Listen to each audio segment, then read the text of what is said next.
Thank you very much for that introduction. It's a great setup to the day. Our first session today is going to focus on the people and community theme. As I said, we are beautifully on time and I want to keep that going. So without any further delay, I'd like to invite Lauren Smith up from AMPC, who's going to be talking about sustainability from the inside out, diversity, safety and workforce futures. Thank you, Lauren.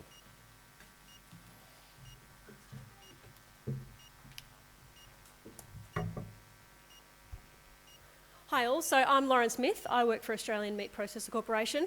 Now I'm not actually within the People and Culture program, I'm within the Sustainability program, but I am doing this presentation on behalf of my colleague Amanda Carter, so our Program Manager for People and Culture, and Holly Spears, who unfortunately couldn't be here with us today. So AMPC, we've just released our 5-year strategic plan and our annual operating plan is due to be released to the public next week, which Edwina will be touching on later today. But I thought I'd just quickly highlight some of the focus areas for the People and Culture program over the next year and then dive into some of the projects that we're working on in these spaces. So we've got Future Ready Workforce, so this is all about the development of our workforce so that they're skilled and diverse into the future. Some of the key initiatives that are in this space is our work on neurodiversity, our AMPC Careers Portal, the Intercollegiate Meat Judging Association, and also some work on remote operations. Then we've got our safety and wellbeing area, which is all focusing on reducing risk to our operators. We're doing a lot of work in the exoskeleton space. We've got our knowledge hub, which is in development, and then we're also doing a lot of work on training our workforce and uplifting our school and university programs to showcase the careers and opportunities that exist within the red meat industry. Then we've also got this other pillar, which is technology innovation. So the People and Culture program doesn't have a huge impact on the technology side of things. We have another program that specifically looks at the technology itself, but a lot of the technology impacts People and Culture programs, so especially in that safety and hazardous environment space. So we're looking at remote operations, materials handling, and some digital initiatives which influence People and Culture. So some of the projects in each of these areas, so building a future-ready workforce. The first one I wanted to highlight was the work that we're doing on neurodiversity in the red meat processing industry. So phase 1 of this work started in conjunction with Team Cohesion. We did an initial research paper which was looking at the barriers and opportunities to having a neurodivergent workforce within our red meat processing industry. We had overwhelming interest from the processing industry in this work, which led us to move to phase 2. Which in phase 2 we're looking specifically at autism, though there are many neurodivergent pathways. We're specifically focusing on autism for this first phase. So within this first phase, we've set up an industry working group, which we're working with a range of neurodiversity experts to develop 2 streams of industry resources. One for employees and their families who are neurodivergent, and also for employers. Phase 3 is going to be looking at a pilot program which is going to be utilising these resources that we've created. We've got 5 facilities across industry who have expressed interest in being involved, and then we're also looking at involving some work on shadow robotics as well and the opportunities, which I'll touch on a bit on the shadow robotics a bit later. Then we've got our AMPC Careers Portal. So we launched this portal last year at Beef Week. The portal can be accessed through any web browser or on your mobile phone, and it highlights careers and pathways into red meat processing. It currently highlights 167 careers, but we are working on building this out more. The really cool thing about the Careers Portal is it actually highlights people in our industry. So it's got some real profiles, real careers, and their real pathways into industry. So it's really exciting. Currently we've got 12 on there, and we've got 15 more in the pipeline.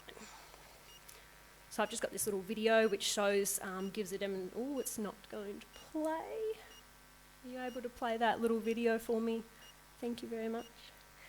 So basically, the Careers Portal, you log on and you'll see this web matrix of all the different careers. You can jump in and you can have an explore and click on a job that might interest you. You go into the profile, and this is our real profile of someone in industry. It tells you a bit about the role and some of the key skills that you might need. You can also jump in, have a look at their where they work, the environment. Then we've also got this really cool preloaded questions from the person. You can click on the questions, and then it'll actually play a video of that real individual answering your questions. So it's really interactive. There's also a Find Your Employer section, so you can see a map of Australia with all of our processes.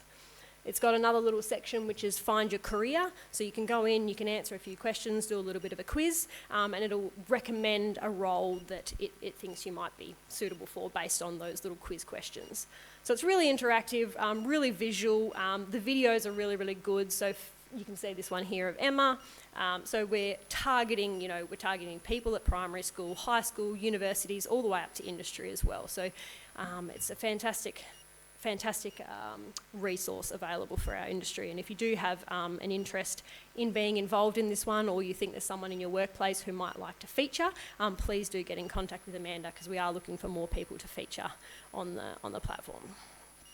If you want to have a look, there is a QR code just there. Otherwise, you can just Google AMPC Careers Portal and it comes up at the top of the search results.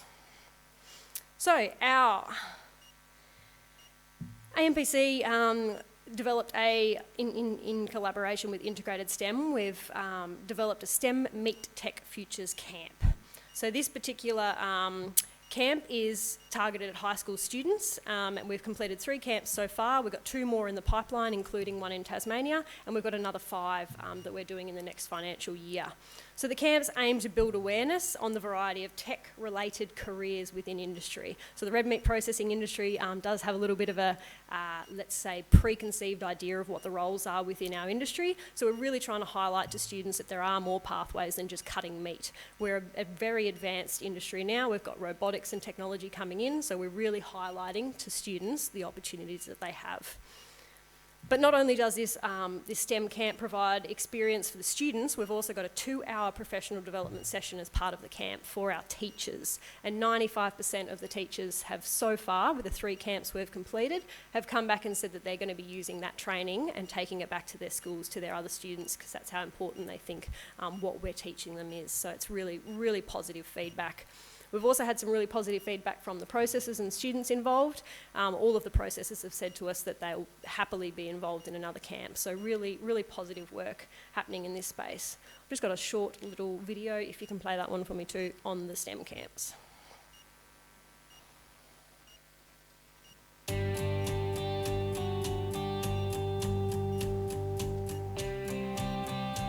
AMPC is really excited to be supporting this event and partnering with Integrated STEM to be able to provide students with an opportunity to be able to explore all the STEM opportunities within meat processing. There's a big need and that need is growing within our industry in terms of career opportunities for people to enter the workforce and work on new and emerging technologies.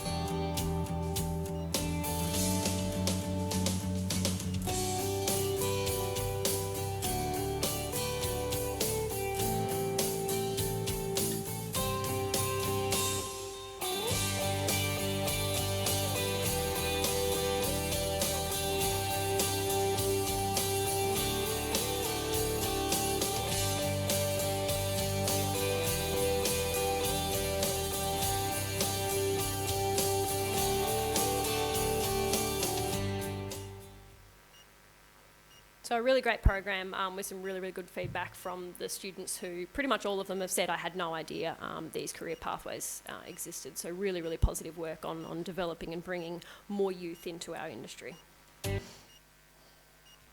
We're also working on a bunch of other development opportunities within the people and culture space.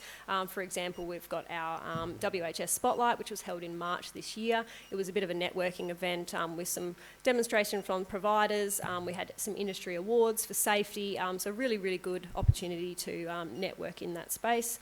We've also had a bunch of workers' compensation seminars which have been rolled out across Australia, so really detailing for processors to learn and apply some new skills to improve management around their people and their company's risk. We support the Australian Rural Leadership Program and the Australian Agribusiness Leadership Program with participants from industry in both of those. We're also supporting the Intercollegiate Meat Judging Association, so a week-long conference bringing in university students to learn about our industry and also do a little bit of a meat judging competition. The ICMJ program has got many, many alumni who are now working in the industry. For example, I did the program myself and that was how I ended up in this industry. So really, really fantastic program. AMPC also co-fund innovation managers, so we have specific dedicated resources at processing plants who are helping us on AMPC research projects. Then we've also support things like IFA, so the International Trade Fair for the meat and protein industry, where we funded some industry representatives to go and attend and learn all about the latest innovations in our industry. We also did a European tour for the week after IFA, where they got to go and have a look at innovation within the supply chain over in Europe. The AMPC Knowledge Hub, basically Amanda has been working really hard on this. It's basically going to be a central hub of industry resources, so pulling in AMPC resources and also pulling in other industry learnings. It's going to have an integrated learning management system with training resources that people can purchase and also that are available for free. Businesses and processes will also be able to incorporate their own LMS systems into it. So that, I'm very excited to say, is being launched at our Innovation Showcase in September this year. So really hard work behind the scenes on pulling together that central knowledge hub. Safety and wellbeing. Talk about a couple of projects in this space. So exoskeletons, stage one of this project was a bit of an initial review on the viability and evaluation of current devices that exist and whether they would be suited for our industry. So exoskeletons, basically, they support physical movement, they lower force and they reduce the risk of operator injury, especially in those repetitive manual tasks and manual handling. From that evaluation, we determined what devices would be suitable. We did some lab testing and then we did some on-site processes testing to see which devices were going to be suitable for potential use within our industry. Then we developed a 5-step evaluation tool which processors could use to determine what roles and corresponding devices they might be able to use within their specific businesses, and that guideline there can be found on our website. At the moment, we're supporting 10 processing sites to do a bit of a facilitated adoption and use some of these devices long term. And then we'll do a bit of an assessment and we'll develop some case studies for industry to understand how these devices can be utilised in the future. Secondary to the exoskeleton work is we've got the Iron Hand. So the Iron Hand, it's basically a bionic glove that you put on your hand. It's got really smart sensors in all of your fingertips and in the palm of your hand, and it can tell you where the force exertion is on your hand as you're gripping things. So it's got about a 15 to 18% reduction in hand force exertion. So it's got a lot of smarts behind it, and it can actually be used to inform the ergonomics and biomechanics of the hand, which we don't really have an understanding of at the moment. So whether or not an operator's holding their knife incorrectly, which is giving them some injuries, perhaps they need a different knife design, things like that. So this piece of work is ongoing, and at the moment we're doing some further work and investigation to get the configuration settings right on the hand so that we can ultimately lead to about a 30% reduction in that force exertion on your hand. So reducing injuries like carpal tunnel, this hand could have significant potential in. So really cool piece of kit. That picture on the top left is the original design. The picture on the bottom right of myself is what the current design is. So really, really cool, really, really techy. Shadow Robotics, there's heaps of work being done in this robotic space by our AMPC technology and innovation team, but our people and culture team also feed in and have some influence in this one, especially in that removal of operators from hazardous tasks, but also how can Shadow Robotics provide alternate roles for operators with disabilities, age barriers, and also that neurodivergent workforce that we're trying to investigate the career opportunities for. So you can see in the robot here, the picture on the right there's just a robot that's being controlled by an operator who's remote. They've got an iPad and they're picking the meat that robot is packing. So you can see the robot grabbing those pieces of meat and then putting them into the chute. Another piece of work that we're working on is psychosocial hazards within the red meat industry. So you can see that there's 14 common psychosocial hazards identified there, and basically what psychosocial hazards are, they're aspects of work, management or within social contexts which can negatively affect employees' mental, emotional or physical well-being. So 6 sites have been participating in this piece of work where we've basically done a psychosocial hazard assessment, and we've developed a tool in conjunction with Deakin University and AGIS Those sites have all received a detailed report which outlines their psychosocial hazards and how they can report on, assess and mitigate those hazards. So a really important piece of work, as psychosocial hazards, the assessment and reporting of them is now legislated and mandated for our processes. So really important work, and we're also continuing to do a lot in this space. And lastly, Amanda's been working on a bunch of different industry wellbeing programs. I thought I'd just highlight a couple here. So, an first ever industry-led program where we've developed a set of resources to assess wellbeing within your processing facility. We've got 5 plants who have participated, and they're going to be completing a wellbeing assessment. So this wellbeing assessment is going to help us to design some tools and wellbeing resources in areas such as financial, nutritional and mental wellbeing. So the resources will be located on the Knowledge Hub for industry to use. Then, as part of this phase 1 of this particular piece of work, we actually found out that our PALM workers needed different support and educational resources around wellbeing, with a lot of them not even really knowing what wellbeing meant for them. So now we're doing an extra piece of work, developing some specific resources for that cohort, which is, includes things around gambling, involvement in community and nutrition. So some really important work happening as part of those industry wellbeing programs.